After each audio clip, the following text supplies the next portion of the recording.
በስመ አብ ወወልድ ወመንፈስ ቅዱስ አሃዱ አምላክ አሜን።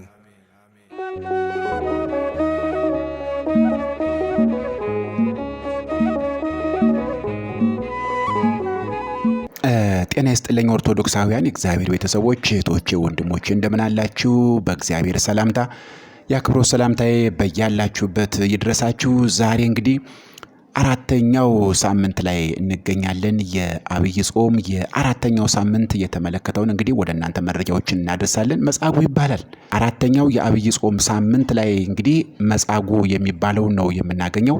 መጻጉዕን በመጽሐፍ ቅዱስ በተለይ የዮሐንስ ወንጌል ምዕራፍ 5 ላይ እናገኘዋለን። እስኪ ምን ተብሎ ነበር የሚለውን አንድ ባንድ እንመልከት። በዮሐንስ ወንጌል ምዕራፍ 5 ከቁጥር 2 እስከ 3 ላይ እንደዚህ ተብሎ ተጽፏል። በኢየሩሳሌምም በበጎች በር አጠገብ በዕብራይስጥ ቤተሳይዳ የምትባል አንዲት መጠመቂያ ነበረች። 5 መመላለሻ ነበረባት። በእነዚህ ውስጥ የውሃው መናወጥ እየጠበቁ በሽተኞችና ዕውሮች፣ አንካሶችም ሰውነታቸውም የሰለለ ብዙ ሕዝብ ይተኙ ነበር ተብሎ በዮሐንስ ወንጌል ምዕራፍ 5 ከቁጥር 2 እስከ 3 ላይ ተጽፎ እናገኘዋለን። ከዛም ወረድ ስንል እንደዚህ ያለ ነገር ተጽፎ እናገኛለን። በዛም ከ38 ዓመት ጀምሮ የታመመ አንድ ሰው ነበረ ይላል። ዮሐንስ ምዕራፍ 5 ቁጥር 5 ላይ ነው የምናገኘው። ስንቀጥል እንደዚህ ይላል።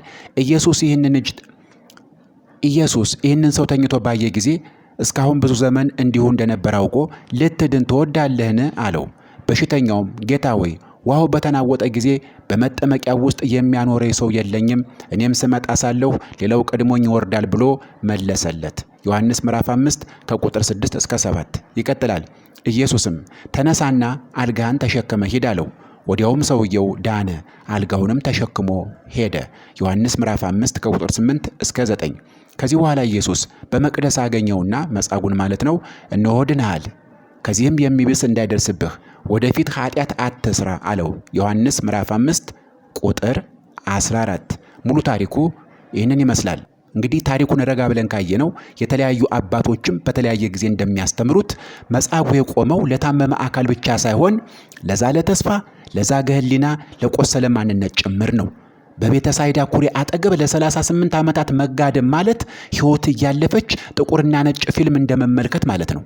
ይህ ታሪክ ዛሬ በቤተ መቅደስ ብቻ የሚነበብ ሳይሆን በእያንዳንዳችን ውስጣዊ ኩሬ አጠገብ የሚተረክ የሰው ልጅ የህልውና ትግል እንደሆነ ማወቅ ይገባል። እንግዲህ ይህንን ታሪክ ወደ ራሳችን ሕይወት አምጥተን በረቂቅ እይታ ስንቃኘው ትርጉሙ ሰፊ ነው።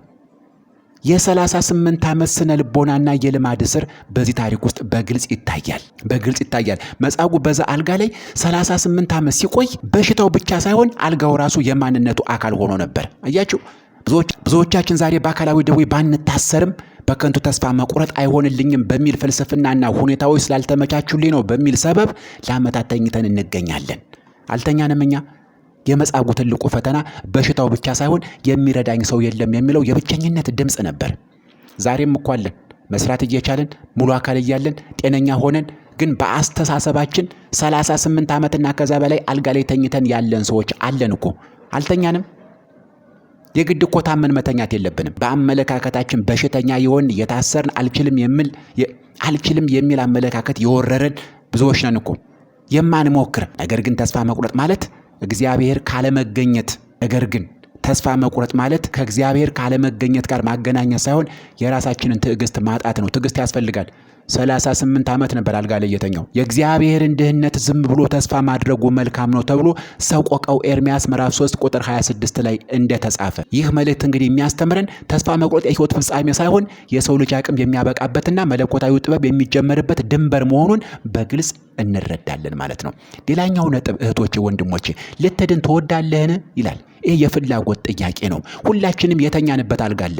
ከተኛንበት አልጋ ልንነሳ የምንችለው ግን ልንድን ስንፈልግ ብቻ ነው። አምላካችን የፈቃድ እንጂ የማስገደድ አምላክ አይደለም። ለዛም ነው መጻጉዕ የመዳን ፍላጎት እንዳለው በፈጣሪ የተጠየቀው። ልትድን ትወዳለህን አለው ፈጣሪ። እኛስ ልንድን እንወዳለን? ራሳችንን መጠየቅ አለብን። ጌታችንም መድኃኒታችን ኢየሱስ ክርስቶስ መጻጉዕን ሲጠይቀው ልትድን ትወዳለህ ወይ ያለው። ጥያቄው ግልጽ ይመስላል፣ ነገር ግን በጣም ጥልቅ መልእክት ያለው ጥያቄ ነው።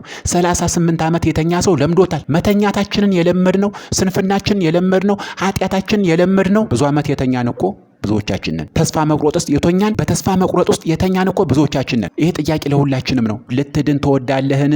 ከላይ ጠቅሼዋለሁ። ፈጣሪ አስገድዶ የሚገዛ አምላክ አይደለም። አስገድዶ የሚያድን አምላክ አይደለም። የፍላጎት አምላክ ነው። መዳን ማለት አልጋን ተሸክሞ መሄድ ማለት ብቻ አይደለም። አልጋን መሸከም ደግሞ ምን ይጠይቃል? ኃላፊነት መውሰድን ይጠይቃል። ዝግጁ ነን እኛ ልንነሳ ለመራመድ ዝግጁ ነን? ከተኛንበት ብዙ ጊዜ ተስፋ እንቆርጣለን የምንለው መከራው በዝቶብን ብቻ ሳይሆን ተነስተን ለመጓዝ የሚያስፈልገውን ኃላፊነት ስለፈራን ጭምር ሊሆን ይችላል። ወንድሞቼ እህቶቼ፣ ፈጣሪ ዛሬም ለኛ የሚለን ከለመድከው የተስፋ መቁረጥ አልጋ ላይ ለመነሳት ድፍረቱ አለህን ነው። ድፍረቱ አለን ዛሬ? ከተኛንበት በርካታ የአልጋ አይነት አለ። የተኛንበት የተስፋ መቁረጥ አልጋ አለ፣ የዝሙት አልጋ አለ፣ የብቸኝነት አልጋ አለ፣ የክፋት፣ የሐሜት፣ የተንኮል፣ የዘረኝነት አልጋ አለ። ሁላችንም የተኛንበት የየራሳችን አልጋ አለን። አልጋችንን ተሸክመን ለመሄድ ዝግጁ ነን? ለመነሳት ዝግጁ ነን? ራሳችንን እንጠይቅ። የፈጣሪ ጥያቄ ይሄ ነው። ሌላው በዚህ ታሪክ እኮ የምንመለከተው የፈጣሪን ቅርበት ነው። ለኛ ያለውን ቅርበት፣ ለሰው ልጆች ያለውን ቅርበት። መጻጉዕ ሰውን ሲጠብቅ ሰው ሳይሆን የመጣለት የሰዎች ፈጣሪ፣ የዓለም የሰማይና የምድር ፈጣሪ መጣለት፣ አምላክ መጣለት። እኛ ሰው የለኝም ስንል እኔ ያለውልህ የሚል ድምጽ ከጎናችን ይቆማል። ፈጣሪ ሁሌም ከጎናችን ነው። ፈጣሪ ለሚጠሩት ቅርብ መሆኑን መረዳት የሚጀምረው የሰው ረዳትነት ሲያልቅ ነው። የእግዚአብሔር ቤተሰቦች፣ የሰው ረዳትነት ባይኖር የእግዚአብሔር ረዳትነት አለ። እኔ ሰው የለኝም ስንል እኔ ያለውልህ ይላል ፈጣሪ። ግን እንደዛ አይነት ማንነት ስንጠራ አቤት የሚል ማንነት ሊኖረን ይገባል። ተነስ ሲባል የምንነሳ፣ አልጋን ተሸክመ ለመሄድ ዝግጁ ነህ ሲባል አዎ ዝግጁ ነኝ። ግን ዝግጁ ነን? እኛ የራሳችን አልጋ ተሸክመን ለመሄድ ዝግጁ ነን? የፈጣሪን ጥሪ ለመስማት ዝግጁ ነን? ራሳችንን ነው እንግዲህ መጠየቅ ያለብን እንጂ በየዓመቱ መጻጉዕ ያሉ ማክበር ብቻውን ትርጉም የለውም። የመጻጉዕን ዓላማ ትምህርቱን ተረድቶ ወደ ህይወታችን መተርጎም ዋነኛው ዓላማ ነው እንጂ በየዓመቱ 4ኛው ሳምንት መጻጉዕ ነው፣ 5ኛው እንደዚህ ነው፣ 3ኛው ምኩራብ ነው ያሉ ማውራት ምንም ትርጉም የለውም። ወደ ህይወታችን አምጥቶ መተርጎም ግን መሰረታዊ ነገር ነው። እግዚአብሔር ለሚጠሩት ሁሉ፣ በእውነት ለሚጠሩት ሁሉ ቅርብ ነው ተብሎ መዝሙር 145 ቁጥር 18 ላይ ተጽፏል። ለሚጠሩት ሁሉ በእውነት ነው፣ ግን በውሸት አይደለም። እግዚአብሔርን በእውነት ለሚጠሩት ሁሉ ቅርብ ነው። እግዚአብሔር በእውነት ለሚጠሩት ቅርብ ነው። ያችሁ ግን እግዚአብሔርን የምንጠራው በእውነት ነው። ብዙዎቻችን ልባችን ከሱ ርቆ ፈጣሪ ብንል ምንም ትርጉም የለውም። እግዚአብሔርን ስንጠራው በእውነት እንጥራው፣ በውሸት አይደለም፣ በማስመሰል አንጥራው። እግዚአብሔር ለሚጠሩት ሁሉ አለ። ነገር ግን በእውነት ለሚጠሩት ሁሉ ቅርብ ነው። መዝሙረኛው ዳዊት ያለው ነው። በእውነት ለሚጠሩት፣ በውሸት ፈጣሪ ሊመጣ አይችልም። ስንጠራው በእውነት ልባችን እንጥራው፣ በማስመሰል አንጥራው። ይሄ ነጠላ እየለበሱ መመላለስ አይደለም፣ ማስመሰል አይደለም፣ ውሸት አይደለም። በእውነት አለባበስሽን አሳምረሽ ስለሄድሽ ስለጠራሽው ፈጣሪ ይቀርባል ማለት አይደለም። አንተም እንደዛው። ሁላችንም ፈጣሪን በእውነት ለልባችን እንጥራው፣ ፈጣሪ ይመጣል። እኔ እኮ አይደለሁም፣ እግዚአብሔር ለሚጠሩት ሁሉ አለ ዳዊት፣ በእውነት ለሚጠሩት ሁሉ ቅርብ ነው። እየጠራ ነው ያለው ለእውነት ነው። መዝሙር 145 18 ላይ መመልከት ትችላላችሁ። ይህ ቅርበት በቦታ ብቻ ሳይሆን በስሜትም ጭምር ነው። አያችሁ፣ መጻጉዕ በሰው እጅ ወደ ኩሬው መግባት አቅቶት ሊሆን ይችላል። ነገር ግን የኩሬው ጌታ ወደ እርሱ መጣ። ይህ የሚያሳየን መፍትሄው ወደ እኛ እስኪመጣ ድረስ እኛ ወደ መፍትሄው መሄድ ባንችል እንኳ ተስፋ መቁረጥ እንደሌለብን ነው። ተስፋ እንቁረጥ። አንድ ቀን ፈጣሪ ወደኛ ይመጣል። ከኛ የሚጠበቀው በእውነት ልባችን ፈጣሪን መጥራት ብቻ ነው። በውሸት አይደለም፣ በማስመሰል አይደለም፣ የክርስቲያን ኦርቶዶክስ በመጫወት አይደለም። በእውነተኛ ልብ ፈጣሪን መጥራት። በዚህ መልኩ ለሚጠሩት ፈጣሪ ቅርብ ነው። ፈጣሪን በእውነተኛ ልባችን ለመጥራት ያብቃን፣ ከማስመሰል ያውጣን ፈጣሪ። በዚህ ታሪክ ውስጥ እጅግ አስደናቂው ፍልስፍና ፈጣሪ መጻጉዕን አልጋህን ጥለህ ሂድ ሳይሆን ተሸክመ ሂድ ማለቱ ነው ይላሉ አንዳንድ አባቶች። አልጋው የውርደቱ የህመሙና የተስፋ መቁረጡ ምልክት ነበር ይላሉ። አሁን ግን ያ አልጋ የድሉና የምስክርነቱ ምልክት ሆነ። የኛም ህይወት እንዲህ ነው። ያለንበት መከራ፣ የታሰርንበት ተስፋ መቁረጥና የቆሰልንበት ታሪክ ሊደመሰስ አይገባም ይላሉ አንዳንድ አባቶች። ይልቁንም ያንን ታሪካችንን ተሸክመን ስንጓዝ ለሌሎች ተስፋ መቁረጥ ወይም ተስፋ ለቆረጡ ሰዎች እኔም እዚህ አልጋ ላይ ነበርኩ፣ አሁን ግን ተሸክሜው እየተጓዝኩ ነው የምንልበት ጉልበት ይሰጠናል ሲሉ ያስተምራሉ። መጻጉዕ ዛሬ ለሁላችንም የሚነግረን አንድ ትልቅ እውነት አለው። ቆይታ የውድቀት ማረጋገጫ አይደለም፣ ይልቁንም የድልህ ታላቅነት መለኪያ እንጂ ይለናል።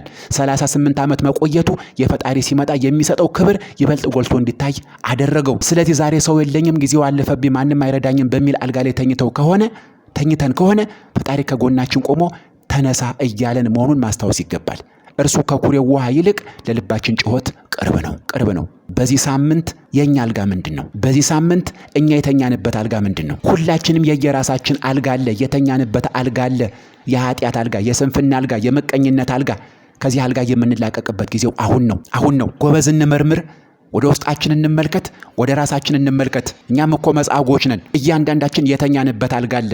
የዘረኝነት አልጋ፣ የጎጠኝነት አልጋ፣ የመንደርተኝነት አልጋ፣ የዝሙት አልጋ፣ የኃጢአት አልጋ፣ የክፋት አልጋ፣ የተንኮል በርካታ ሰዎችን እኮ ብዙ መከራ ያደረስንባቸው ሁላችንም ብቻ ባጭሩ የየራሳችን አልጋ አለን። ከልባችን ከጠራነው ደግሞ ፈጣሪ ይመጣል። ከዛ ከተኛንበት አልጋ እንዲያላቀቀን ፈጣሪን ከልባችን ከእውነተኛ ልብ ዳዊት እንዳለው ከልባችን ፈጣሪ መጥራት እኮ ብቻ ነው። ግን እየጠራነው ነው? ከልባችን ነው ፈጣሪ የምንጠራው? እግዚአብሔር ለሚጠሩት ለሰዎች ቅርብ ነው ተባለ። ግን በውሸት አይደለም፣ በእውነት ለሚጠሩት እግዚአብሔር ቅርብ ነው። በዚህ ሳምንት እኮ ዋናው ትምህርት ይሄ ነው። እግዚአብሔር ለሚጠሩት ቅርብ ነው። ከልባቸው በሐቀኝነት ሆነው ከልባቸው ድረስልኝ ፈጣሪ፣ ከተኛሁበት አልጋ አውጣኝ፣ በርካታ ነገር ከቦኛል በዙሪያዬ፣ ኃጢአት አለ፣ እርኩሰት አለ፣ ምቀኝነት አለ፣ ተንኮል አለ፣ እነዚህ ሁሉ አሉ። እዚህ አልጋ ላይ ተኝቻለሁ፣ አንሳኝ። የግድ እኮ ታመን ሆስፒታል መተኛት ወይም አልጋ ላይ መተኛት ቤታችን መተኛት እኮ አይጠበቅብንም፣ አይታየንም እንጂ ሁላችንም የተኛንበት አልጋ አለ። ከዛ አልጋ ላይ የሚያነሳን ጊዜ በዚህ ሳምንት ነው።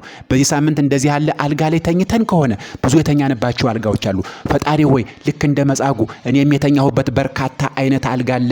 ከዛ ሁሉ አላቀህ አልጋዬን ተሸክሜ እንድሄድ እርዳኝ። እኔ ሰነፍ ነኝ፣ ከስንፍናዬ አልጋ አስነሳኝ። እኔ ዘረኛ ነኝ፣ ከዘረኝነት አልጋ አላቀኝ፣ ተሸክሜው እንድሄድ ከዛ መፈወሴን ለዓለም እየመሰከርኩ እንድጓዝ አንተ እርዳኝ የምንልበት ጊዜ እኮ ነው ይሄ ጊዜ እንጂ እንደው ዛሬ መጻጉዕ ነው ምናምን እያሉ በየዓመቱ ማክበር ብቻውን ትርጉም የለውም። የእግዚአብሔር ቤተሰቦች ዓላማው ትምህርቱ ይሄ ነው ብዬ አስባለሁ። እኔ እንደ አንድ ኦርቶዶክስ የምረዳው ይሄ ነው።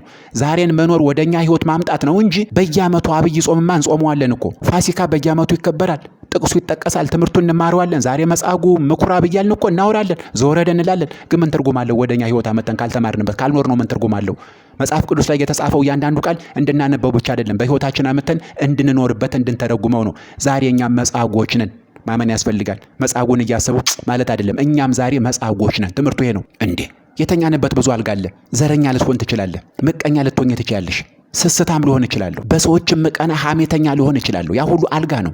ከነዚህ አልጋ መላቀቅ፣ መነሳት፣ አልጋን ተሸክሞ መሄድ ያስፈልጋል። ያ ነው ትምህርቱ በዚህ ሳምንት። በቃ እያንዳንዱ ሰው ካልጋው የሚላቀቅበት ፈጣሪ ሆይ ከዚህ አልጋ አላቀኝ፣ ከዚህ ደዌ ካለሁበት ከበርካታ ችግር ተላቅቄ እንድጓዝ፣ አልጋን ተሸክሜ እንድጓዝ፣ ነፃ ሰው እንደሆን እባክህን እርዳኝ ብለን ከልባችን ካለማስመሰል ከልባችን ከጮህን ፈጣሪ ለኛ ቅርብ እንደሆነ አልጋችንን ተሸክመን እንድንሄድ እንደሚያደርገን የምንማርበት ጊዜ ነው ይሄ። ከዛ ውጭ እንደው ዝም ብሎ በየዓመቱ እያስታወሱ ለመሄድ ነው የሚል እምነት የለኝም እኔ። ያ አይደለም ትምህርቱ። እናንተ ምን ታስባላችሁ? እባካችሁ ሰብስክራይብ እያደረጋችሁ ቤተሰብ እንሆን፣ አትጎዱም። እኛ ግን እንጠቀምበታለን። ኦርቶዶክሳውያን እርስ በርስ እንተጋገዝ፣ እንረዳዳ፣ አንዳችን ለአንዳችን እንደዚህ ያሉ መልካም ሀሳቦች እንዲሰፉ እንድንማማር፣ ኦርቶዶክሳዊ ህብረታችን እንዲጠነክር እስኪ ህብረታችን ይታይ። እስኪ እኛ ኦርቶዶክሳውያን የራሳችን ዩቲዩብ ሰርተን እኛ ኦርቶዶክሳውያን በርካታ ነገሮችን እናስተላልፋለን በዚህ በዩቲዩብ። ሰብስክራይበር ተከታይ ግን የለንም። ለምን? ምንድነው ችግሩ? አልተሳደብን፣ መጥፎ ነገር አልተናገረን፣ ስለ ሃይማኖታችን ነው እየተናገርን ያለ ነውና ሰብስክራይብ እያደረጋችሁ ቤተሰብ ብትሆኑ ምንም ክፋት የለውም ለማለት ነው። እንተጋገዝ፣ እንረዳዳ፣ እንተባበር፣ አንድ እንሁን። እንደነዚህ ያሉ መልካም ሐሳቦችን እናስፋ ለማለት ነው። እንኳን አደረሳችሁ። የምንማርበት ካልጋችን የምንነሳበት ህይወታችን የሚቀየርበት ጥያቄያችን ሁሉ በፈጣሪ የሚመለስበት ጊዜ ያድርግልን። አመሰግናለሁ።